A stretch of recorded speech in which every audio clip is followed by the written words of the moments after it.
ನಮಸ್ಕಾರ ಪ್ರೇಕ್ಷಕರೇ, ನಿಮ್ಮ ನೆಚ್ಚಿನ 24x7 ಕರ್ನಾಟಕ .comಗೆ ಸ್ವಾಗತ ಸುಸ್ವಾಗತ. ನಾನು ವಿನಯ್. ನಾವು ಬಂದಿರುವಂಥದ್ದು ದಾವಣಗೆರೆ ಜಿಲ್ಲೆ ಹರಪನಹಳ್ಳಿ ತಾಲೂಕು ತೊಗರಿಕಟ್ಟೆ ಗ್ರಾಮ ಪಂಚಾಯತಿ ಮಾಜಿ ಅಧ್ಯಕ್ಷರು, ಹಾಲಿ ಸದಸ್ಯರಾಗಿರುವಂಥ ಹನುಮಂತ ನಾಯ್ಕ ಅವರನ್ನ ಭೇಟಿ ಮಾಡೋದು.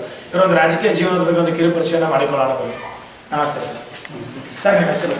ನಮ್ಮ ಹೆಸರು ಬಿ ಆರ್ ಹನುಮಂತ ನಾಯ್ಕ ಅಂತೇಳಿ. ಸರ್, ಯಾವ ಗ್ರಾಮ ಪಂಚಾಯತಿಯಿಂದ ಆಯ್ಕೆ ಆಗಿದ್ರೆ ಸರ್? ನಾವು ತೊಗರಿಕಟ್ಟೆ ಗ್ರಾಮ ಪಂಚಾಯತಿಯಿಂದ ಆಯ್ಕೆ ಆಗಿರೋದು. ತೊಗರಿಕಟ್ಟೆ ಗ್ರಾಮ ಪಂಚಾಯತಿಯಿಂದ ಆಯ್ಕೆ ಆಗಿರೋದು. ಸರ್, ನೀವು ಗೆದ್ದಂಥ ಸಂದರ್ಭದಲ್ಲಿ ನಿಮ್ಗೆ ಬಂದಂಥ ಟೋಟಲ್ ಓಟ್ ಎಷ್ಟು ಸರ್? 333 ಓಟ್ಗಳನ್ನು ಹೊಂದಿರೋದು. 133 ಓಟ್ಗಳು ನೀವು ಪಡ್ಕೊಂಡಿರುವಂಥದ್ದು. ಹೌದು ಸರ್, ಆಪೋಸಿಟ್ಗಿಂತ ಅಂದರೆ ನಿಮ್ಮ ಎದುರೊಳಗಿಂತ ನೀವು ಎಷ್ಟು ಮತಗಳ ಅಂತರದಿಂದ ಜಯಶೀಲವಾಗಿದೆ? 90 ಓಟ್ಗಳಿಂದ ಅಂತರದಲ್ಲಿ 90 ಮತಗಳ ಅಂತರ ಲೀಡಿಂಗಿಂದ ಗೆದ್ದಿರೋಂಥದ್ದು. ಗೆದ್ದಾದ್ಮೇಲೆ ನಿಮ್ಮನ್ನು ನೀವು ಯಾವ ಪಕ್ಷದಿಂದ ಗುರುತಿಸ್ಕೊಂಡಿದ್ದೀರಾ ಸರ್? ಕಾಂಗ್ರೆಸ್ ಪಕ್ಷದಿಂದ. ಕಾಂಗ್ರೆಸ್ ಪಕ್ಷದಿಂದ ಗುರುತಿಸ್ಕೊಂಡು ನಂತರ ನಾವು ಬಿಜೆಪಿ ಕಡೆ ಹೋಗಿ ಬಿಜೆಪಿ ಅಂತ ಅಧ್ಯಕ್ಷರಾಗಿದ್ದೀವಿ. ಬಿಜೆಪಿಯಿಂದ ನೀವು ಪ್ರಥಮ ಬಾರಿಗೆ ಸ್ಪರ್ಧಿಸಿದ್ದು ಬಿಜೆಪಿಯಿಂದ. ಈಗ ಸದ್ಯದಲ್ಲಿ ಕಾಂಗ್ರೆಸ್ ಪಕ್ಷದಿಂದ ಗುರುತಿಸ್ಕೊಳ್ತಾ ಇದ್ದೀರಾ. ಸರ್, ನೀವು ಗೆದ್ದು 4 ವರ್ಷ ಕಳೆದಿದ್ದೀರಾ. ಫಸ್ಟ್ 2 ವರ್ಷ ನೀವು ಅಧ್ಯಕ್ಷರು ಕೂಡ ಆಗಿದ್ದೀರಿ. ಅಧ್ಯಕ್ಷರಾಗಿದ್ದಾಗ ನೀವು ಈ ಪಂಚಾಯತಿ ಬರೋ ಎಲ್ಲ ಹಳ್ಳಿಗಳನ್ನ ನೀವು ನೋಡಬೇಕು, ಎಲ್ಲ ಹಳ್ಳಿಗಳಲ್ಲಿ ಕೆಲಸ ಕಾರ್ಯಗಳನ್ನ ಮಾಡಿಸ್ಬೇಕು. ಆ 2.5 ವರ್ಷದಲ್ಲಿ ಏನೇನು ಕೆಲಸ ಕಾಮಗಾರಿಗಳು ನಡೆದಿತ್ತು ಸರ್? 2.5 ವರ್ಷದಲ್ಲಿ ನಾವು ಕಾಮಗಾರಿ NRG ವರ್ತನೆಯಲ್ಲಿ ಸುಮಾರು 2 ವರ್ಷದಲ್ಲಿ, ಮೊದಲನೇ ವರ್ಷದಲ್ಲಿ 120 ಕೋಟಿ ರೂಪಾಯಿ ಕೆಲಸಗಳನ್ನು ಮಾಡಿಸಿದ್ವಿ. 2ನೇ ವರ್ಷದಲ್ಲಿ 90 ಕೋಟಿ ರೂಪಾಯಿ ಕೆಲಸಗಳನ್ನು ಎಲ್ಲ ಹಳ್ಳಿಗಳಿಂದ ಮಾಡಿಸಿದ್ವಿ. ಅದೇ ರೀತಿ BRGF ಬೇರೆ ಬೇರೆ ಕೆಲಸಗಳನ್ನು ಅಭಿವೃದ್ಧಿ ಕೆಲಸಗಳನ್ನು ಮಾಡಿದ್ವಿ. ಆಮೇಲೆ ಬಡ ಆಶ್ರಯ ಮನೆಗಳನ್ನು ಸಹಿತ ಎಲ್ಲ ಹಳ್ಳಿಗಳನ್ನು ಹಂಚಿ ಎಲ್ಲ ಬಡ ಫಲಾನುಭವಿಗಳು ಆಯ್ಕೆ ಮಾಡಿ ಕೊಟ್ಟಿದ್ದೀವಿ. ಅದೇ ರೀತಿ ಊರಲ್ಲಿ ಅತಿ ಹೆಚ್ಚಾಗಿ ರಸ್ತೆಗಳು ಭಾಳ ದುರ್ಬಲ ಆಗಿದ್ದು ಅವನ್ನ ಹೆಚ್ಚಾಗಿ ರಸ್ತೆಗಳನ್ನು ಮಾಡಿದ್ದೀವಿ, ಅಭಿವೃದ್ಧಿಗೆ ಒತ್ತುಗಳು ಕೊಟ್ಟಿದ್ದೀವಿ. ಅದೇ ರೀತಿಗಳಲ್ಲಿ ಚೆಕ್ ಡ್ಯಾಮ್ಗಳನ್ನು ಸಹಿತ ಬೇರೆ ಬೇರೆ ನೀರು ತಡೆಗಟ್ಟುವ ಕೆಲಸವನ್ನು ಸಹ ಅದನ್ನು ಮಾಡಿದ್ದೀವಿ. ಅದೇ ರೀತಿ ಬೇರೆ ಬೇರೆ ಆಗಿರ್ತಕ್ಕಂಥ ಸರ್ಕಾರದಿಂದ ಬರ್ತಕ್ಕಂಥ ಅನುದಾನಗಳನ್ನು ಸಹಿತ ಜನರಿಗೆ ಬೇರೆ ಬೇರೆ ಕಚೇರಿಗಳಿಂದ ಅದನ್ನು ಸವಲತ್ತನ್ನು ನಾವು ಸಹಿತ ಗೊತ್ತಿರತಕ್ಕಂಥ ಫಲಾನುಭವಿಗಳನ್ನು ಕರೆದುಕೊಂಡು ಹೋಗಿ ಈ ರೀತಿ ಇದೆ ಬರ್ಯಪ್ಪ ಮಾಡ್ಕೊಂಡು ಹೋಗ್ರಿ ಅಂತೇಳಿ ಅವರಿಗೂ ಸಹಿತ ಎತ್ತು ಬಂಡಿ ಲೋನ್ಗಳನ್ನು ಮಾಡಿಸ್ಕೊಟ್ಟಿದ್ದೀವಿ.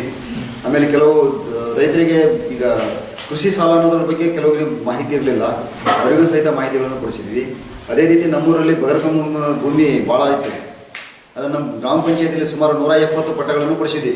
ಅವು ಕರುಣಾಕರ್ ರೆಡ್ಡಿ ಅವರು ಇವರಿದ್ದಾಗ ಕಂದಾಯ ಸಚಿವರಾದಾಗ 170 ಕಂದಾಯ ಇದು ಬಗರ್ಕಂ ಭೂಮಿಯ ಪತ್ರಗಳನ್ನು ಕೊಡಿಸಿದ್ವಿ, ಹಕ್ಕು ಪತ್ರಗಳನ್ನು. ಅದೇ ರೀತಿ ನಮ್ಮ ಊರಲ್ಲಿ ಗ್ರಾಮನಾಥ ಜಮೀನಿತ್ತು, ಆ ಜಮೀನಲ್ಲಿ 80 ಫಲಾನುಭವಿಗಳನ್ನು ಸೈಟ್ಗಳನ್ನು ಹಂಚಿಕೆ ಮಾಡ್ಲಿಕ್ಕೆ ಅಂತೇಳಿ ಅದನ್ನು ಮಾಡಿ ಆಲ್ರೆಡಿ ಅದನ್ನು ಹಂಚಿಕೆ ಮಾಡೋ ಹಂತದಲ್ಲಿ ಇದ್ದೀವಿ. ಈ ರೀತಿ ನಮ್ಮೂರಲ್ಲಿ ಕೆಲವು ಬಡ ಇವರು ವೃದ್ಧಾಪ್ಯ ವೇತನಗಳನ್ನು ಅಂತ ಹೇಳ್ತಾರಲ್ಲ, ಅದನ್ನು ಸಹಿತ ಕೆಲವು ಜನರಿಗೆ ಸಹಿತ ಅಡ್ಡಾಡಿ ಅದನ್ನು ನಾವು ಆ ಕೆಲಸಗಳನ್ನು ಮಾಡ್ತಿದ್ದೀವಿ. ಸರ್, 2 ವರ್ಷದಲ್ಲಿ ನೀವು ಈ ಕೆಲಸ ಕಾರ್ಯಗಳ ಮಾಡಿಸಿದ್ದೀರಾ. ಅದಾದ ನಂತರ ಈಗ 1 ವರ್ಷದಲ್ಲಿ ನೀವು ಮೆಂಬರ್ ಆಗಿದ್ದೀರಾ, ಅಧ್ಯಕ್ಷ ಸ್ಥಾನ. ಈ 1.5 ವರ್ಷದಲ್ಲಿ ನಿಮ್ಮ ವಾರ್ಡಿನಲ್ಲಿ ಏನೇನು ಕೆಲಸ ಕಾರ್ಯಗಳಾಗಿದೆ ಸರ್? ನಮ್ಮ ವಾರ್ಡಿನಲ್ಲಿ ಆಗಿರ್ತಕ್ಕಂಥ ಕೆಲಸಗಳು ಮನೆ BRGF ಅಲ್ಲಿ ಒಂದು 1,30,30,000 ಒಂದು ರಸ್ತೆ ಅಭಿವೃದ್ಧಿ ಮಾಡಿದ್ದೀವಿ. ಅದೇ ರೀತಿ ಒಂದು ಬಾವಿ ಓಪನ್ ಆಗಿತ್ತು, ಆ ಬಾವಿಯನ್ನು ತೆರೆದ ಬಾವಿ ಇರೋದ್ರಿಂದ ಅದನ್ನು ಮುಚ್ಚುವ ರೀತಿಯಲ್ಲಿ ಅದನ್ನು ಮಾಡಿದ್ದೀವಿ. ಅದೇ ರೀತಿ ನೀರಿನ ಟ್ಯಾಂಕನ್ನು ಎತ್ತುಗಳಿಗೆ ಮತ್ತು ದನಗಳಿಗೆ ನೀರು ಕುಡಿಯಲಿಕ್ಕೆ ಸಿಂಗಲ್ ಫೇಸ್ ಮೋಟರನ್ನು ಅದನ್ನು ಉಳಿಸಿ ಅದನ್ನು ನೀರು ಕುಡಿಯಲಿಕ್ಕೆ ಅದನ್ನು ಒಂದು ಅನುಕೂಲತೆಯನ್ನು ಮಾಡ್ಕೊಂಡಿದ್ದೀವಿ, ಮಾಡ್ಕೊಡ್ತಾ ಬರ್ತಾ ಇದ್ದೀರಾ. ಸರ್, ನಿಮ್ಮ ರಾಜಕೀಯ ಜೀವನದಲ್ಲಿ ನಿಮ್ಮ ಯಾರು ರಾಜಕೀಯ ಗುರುಗಳು, ರಾಜಕೀಯ ಸ್ಫೂರ್ತಿ, ಬೆನ್ನೆಲುಬು ಅಂತ ಆ ರೀತಿ ನಿಮ್ಮ ರಾಜಕೀಯ ಜೀವನದಲ್ಲಿ ಯಾರು ಇದ್ದಾರೆ ಸರ್? ನಮಗೆ ರಾಜಕೀಯ ಸ್ಫೂರ್ತಿಯಾಗಿರ್ತಕ್ಕಂಥ ನಮ್ಮೂರಲ್ಲಿ ಎಲ್ಲರೂ ಸಪೋರ್ಟ್ ಮಾಡ್ತಾನೆ ಇದ್ದಾರೆ. ನಿಮ್ಮ ಗ್ರಾಮದ ಜನತೆ ಎಲ್ಲರೂ ಸಪೋರ್ಟ್ ಇದ್ದೇ ಇದೆ. ರಾಜಕೀಯ ಅಂದಮೇಲೆ ಸಹಜವಾಗಿ ಒಬ್ಬರು ಅಪೋಸ್ ಇದ್ದೇ ಇರ್ತಾರೆ. ಹೌದು ಸರ್. ಬಟ್ ಅದನ್ನು ಎಲ್ಲರೂ ನನಗೆ 3/4% ಎಲ್ಲರೂ ಸಹಕಾರ ಕೊಡ್ತಾನೆ ಇದೆ. ಸಹಕಾರ ಕೊಡ್ತಾನೆ. ಸರ್, ನಿಮ್ದು ಇನ್ನೂ 1 ವರ್ಷ ಅಧಿಕಾರಾವಧಿ ನಿಮ್ಮ ಪಂಚಾಯತಿ ವ್ಯಾಪ್ತಿಯಲ್ಲಿ. ಈ 1 ವರ್ಷದಲ್ಲಿ ನಿಮ್ಮ ಗ್ರಾಮ ಪಂಚಾಯತಿ ನೀವು ಏನು ಅಭಿವೃದ್ಧಿ ಕೆಲಸ ಕಾರ್ಯಗಳನ್ನ ಮಾಡಬೇಕು ಅಂತ ಅಂದ್ಕೊಂಡಿದ್ದೀರಾ ಸರ್? ಬೇರೆ ಕೆಲವು ಇಷ್ಟು ದಿನ ಇರ್ತಕ್ಕಂಥ ಬೀದಿ ರಸ್ತೆಗಳೆಲ್ಲ ಎಡವಟ್ ಆಗಿದ್ವು, ಅವನ್ನೆಲ್ಲ ಮಾಡಿಸಿದ್ದೀವಿ. ಇನ್ನು ಕೆಲವೊಂದು ಉಳಿದಿದ್ದಾವೆ, ಅವನು ಅಭಿವೃದ್ಧಿ ಮಾಡಿಸ್ಬೇಕು. ಇನ್ನು ಕೆಲವು ಮತ್ತು ಆ ಕಡೆ ಈ ಕಡೆ ರಸ್ತೆಗಳು ಸಹಿತ ಹೊಲಗಳಿಗೆ ಅಡ್ಡಾಡಲಿಕ್ಕೆ ರಸ್ತೆಗಳು ಸಹಿತ ಕೆಲವು ತೊಂದರೆ ಇದ್ದಾವೆ. ಅವನು ಸಹಿತ NRG ಮೇಲೆ ಏನಾರು ಸ್ವಲ್ಪ ತಡೆ ಹಿಡಿದಿದ್ದಾರಲ್ಲ ನಾವು ಇವು ಅಂತೇಳಿ ಅದನ್ನು ಮತ್ತೆ ಅದನ್ನು ಚಾಲನೆ ಮಾಡಿದ್ರೆ ಮತ್ತು ಅದನ್ನು ಮುಂದುವರಿಸಲಿಕ್ಕೆ ನಾವು ಆ ಕೆಲಸಗಳನ್ನ ಮಾಡಲಿಕ್ಕೆ ನೀವು ಇಷ್ಟಪಡ್ತೀರಾ, ಹೇಳಲಿಕ್ಕೆ ಇಷ್ಟಪಡ್ತೀರಾ. ಸರ್, ನಿಮ್ಮ ಪಂಚಾಯತಿನಲ್ಲಿ ನಿಮ್ಮನ್ನು ಹೊರತುಪಡಿಸಿದ್ರೆ ಇನ್ನು 14 ಜನ ಮೆಂಬರ್ ಇದ್ದಾರೆ ಸರ್. ಈ 14 ಜನ ಮೆಂಬರ್ ಜೊತೆ ನಿಮ್ಮ ಹೊಂದಾಣಿಕೆ ಯಾವ ರೀತಿ ಇದೆ ಸರ್? ಎಲ್ಲರೂ ಹೊಂದಾಣಿಕೆ ಇದ್ದೀವಿ. ಯಾವುದೇ ಕಾರಣಕ್ಕೂ ನಾವು ಒಬ್ರಿಗೊಬ್ರು ಯಾವತ್ತೂ ಅಪೋಸ್ ಮಾಡ್ಕೊಂಡ್ವಿ. ಎಲ್ಲರೂ ಯಾವುದೇ ಒಂದು ಮೀಟಿಂಗಲ್ಲಿ ನಡೆಸಿದ್ರು ಸಹಿತ ಎಲ್ಲರೂ ಒಮ್ಮತದಿಂದ ಇಂಥ ಪಕ್ಷಪಾತ ಅನ್ನೋ ಭೇದಭಾವ ಇದ್ದಾನೆ ಒಮ್ಮತದಿಂದ ಮಾಡ್ಕೊಂಡು ಹೋಗಿದ್ದೀವಿ. ಸರ್, ಈ 14 ಜನ ಮೆಂಬರ್ಗಳಿಗೆ ಏನು ಹೇಳಕ್ಕೆ ಇಷ್ಟಪಡ್ತೀರಾ ಸರ್? ಈಗ ಕೊನೆಯದಾಗಿ 14 ಜನ ಮೆಂಬರು ಏನು ಹೇಳಕ್ಕೆ ಇಷ್ಟಪಡ್ತೀರಾ ಸರ್ ನಿಮ್ಮ ಮೆಂಬರ್ಗಳಿಗೆ? 14 ಜನ ಮೆಂಬರಲ್ಲಿ ನಾವು 15 ಜನ ಮೆಂಬರ್ ನಾವು ಇರೋದು. ಒಬ್ಬ ಅಧ್ಯಕ್ಷ ಸೇರಿ 15 ಜನ ಆಗ್ತೀವಿ. ನಿಮ್ಮನ್ನು ಬಿಟ್ಟು 14 ನಮ್ಮನ್ನು ಬಿಟ್ಟು 14 ಜನ. ನಾವು ಎಲ್ಲರೂ ಯಾವುದೇ ಒಡಕುಗಳಿಲ್ಲದೆ ಯಾವುದೇ ಕೆಲಸ ಕಾರ್ಯಗಳು ಬಂದರೂ ಸಮನಾದ ರೀತಿಯಲ್ಲಿ ಹಂಚಿಕೆಯನ್ನು ಮಾಡಿಕೊಂಡು ಪ್ರತಿಯೊಂದು ಹಳ್ಳಿನೂ ಯಾವುದೇ ರೀತಿ ಭೇದ ಭಾವಗಳಿಲ್ಲದೆ ಈ ಸಾರಿ ಆ ಊರಲ್ಲಿ ಮಾಡಿದ್ದೀವಿ, ಇನ್ನೊಂದು ಸಾರಿ ಯಾವ ಊರಲ್ಲಿ ಮಾಡ್ಕೊಳ್ಳೋಣ ಅಂತೇಳಿ ಹೊಂದಾಣಿಕೆ ಮಾಡ್ಕೊಂಡು ಎಲ್ಲರೂ ಹೊಂದಾಣಿಕೆಗೆ ಚೆನ್ನಾಗಿದ್ದೀವಿ ಎಲ್ಲರೂ. ಸರ್, ನೀವು ಇದೇ ರೀತಿ ಗ್ರಾಮ ಪಂಚಾಯತಿಯಲ್ಲಿ ಗೆದ್ದು ಅಧ್ಯಕ್ಷರಾಗಿದ್ದೀರಾ. ನಿಮ್ಮ ಗ್ರಾಮದ ಜನತೆ ನಿಮ್ಗೆ ಇದೇ ರೀತಿ ಬೆಂಬಲ ಕೊಡ್ತಾ ಹೋದರೆ ಮುಂದೆ ತಾಲೂಕು ಮಟ್ಟ ಜಿಲ್ಲೆ ಮಟ್ಟದಲ್ಲಿ ಏನಾದ್ರು ಚುನಾವಣೆ ಸ್ಪರ್ಧಿಸ್ಬೇಕಂತ ಆಸೆ ಆಕಾಂಕ್ಷೆ ಇಟ್ಕೊಂಡಿದ್ದೀರಾ? ವರ್ಷಕ್ಕೆ ಮಾಡೋಣ, ಮುಂದೆ ಎಲ್ಲರೂ ಜನರ ಸಹಕಾರ ಇತ್ತಪ್ಪ ಅಂದರೆ ಮಾಡೋಣ ಅಂತ.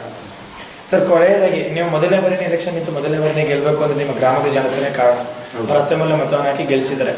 ನಿಮ್ಮ ಗ್ರಾಮದ ಜನತೆ ಕೊನೆಯದಾಗಿ ನಮ್ಮ 24x7 ಕರ್ನಾಟಕ ಮೂಲಕ ಏನು ಹೇಳಕ್ಕೆ ಇಷ್ಟಪಡ್ತೀರಾ ಸರ್? ನಾವು ಇವತ್ತಿನ ದಿನ ಈ ಸ್ಥಾನಕ್ಕೆ ಬೆಳೀಲಿಕ್ಕೆ ಕಾರಣ ನಮ್ಮ ಗ್ರಾಮದ ಜನರು, ಅವರೆಲ್ಲ ಸಹಕಾರದಿಂದ ನಾನು ಪ್ರಥಮ ಬಾರಿನಿಂದಾಗಲೇ ನಮಗೆಲ್ಲ ಸಹಕಾರ ಕೊಟ್ಟು ಅವ್ರು ಪಾಪ ಚೆನ್ನಾಗಿ ನಮಗೆಲ್ಲ ಒಳ್ಳೆಯ ಪ್ರೋತ್ಸಾಹವನ್ನು ಕೊಟ್ಟು ನಾನು ಈ ಮೊದಲು ಈ ರಾಜಕೀಯಕ್ಕೆ ಬರಲೇಬಾರ್ದನ್ನೋ ಅಭಿಪ್ರಾಯದಿಂದಿದ್ದೆ.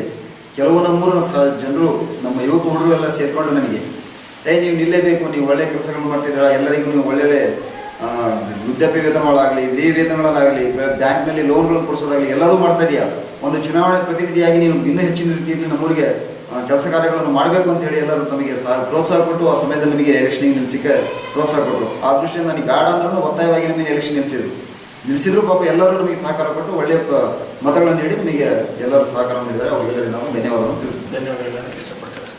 ನೋಡಿದ್ರಲ್ಲಿರೋಬ್ರು ಹಿರಿಯ ವ್ಯಕ್ತಿ ಆಗಿದ್ದುಕೊಂಡಿದೆ. ಮೊದಲ ಬಾರಿ ಚುನಾವಣೆ ಸ್ಪರ್ಧಿಸಿ ಮೊದಲೇ ಬಾರಿನೇ ಹಲವಾರು ಅಭಿವೃದ್ಧಿ ಕೆಲಸ ಕಾರ್ಯಗಳನ್ನ ಮಾಡ್ತಾ ಬರ್ತಾ ಇದ್ದಾರೆ. ಮತ್ತು ಮೊದಲೇ ಬಾರಿನೇ ಅಧ್ಯಕ್ಷ ಸ್ಥಾನಕ್ಕೂ ಅರ್ಹರಾಗಿ ಹಲವಾರು ಅಭಿವೃದ್ಧಿ ಕೆಲಸ ಕಾರ್ಯಗಳು ತಮ್ಮನ್ನು ತೊಡಗಿಸ್ಕೊಂಡಿದ್ದಾರೆ. ಇವರು ರಾಜಕೀಯ ಜೀವನ ಇದೇ ರೀತಿ ನಡೀತಾ ಇರಲಿ ಅಂತ ಆಶಿಸ್ತಾರೆ. ಇಷ್ಟೊತ್ತು ತಮ್ಮ ಸಮಯವನ್ನು ಕಳೆದಿದ್ದಕ್ಕಾಗಿ ನಮ್ಮ 24x7 ಕರ್ನಾಟಕ.com ಮೂಲಕ ಧನ್ಯವಾದಗಳು.